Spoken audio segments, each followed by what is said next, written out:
tagħtini sens ta' sodisfazzjon kbir u sens ta' gburija fuq kollox li jien Maltija. Ġifieri rrid nirringrazzja lil Maltin u Lawċin tal-kontribuzzjonijiet li dejjem taw li fehmu li dil-ġenerożità tagħhom qed tmur biex propju ngħinu lil min għandu bżonn. Kliem il-President Mary Louise Colero Preca ftit jiem qabel ittemm il-mandat tagħha bħala kap ta' stat.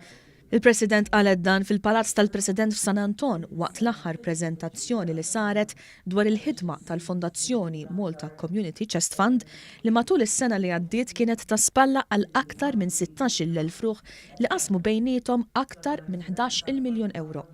Il-President qalet li s-sena li għaddiet il-ġenerożità tal-Maltin komplit tisbuq dik ta' snin preċedenti.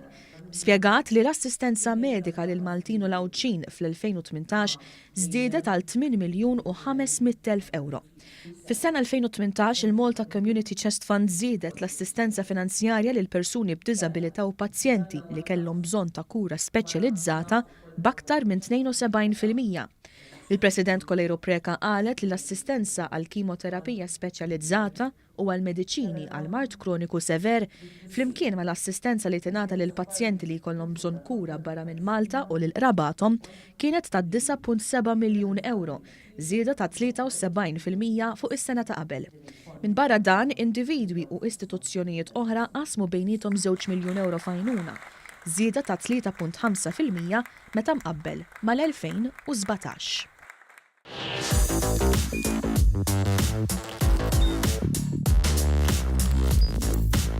Idħol fuq one.com.mt u hemmhekk tista' tara l-programmi kollha li jxandru fuq One permezz ta' One Play.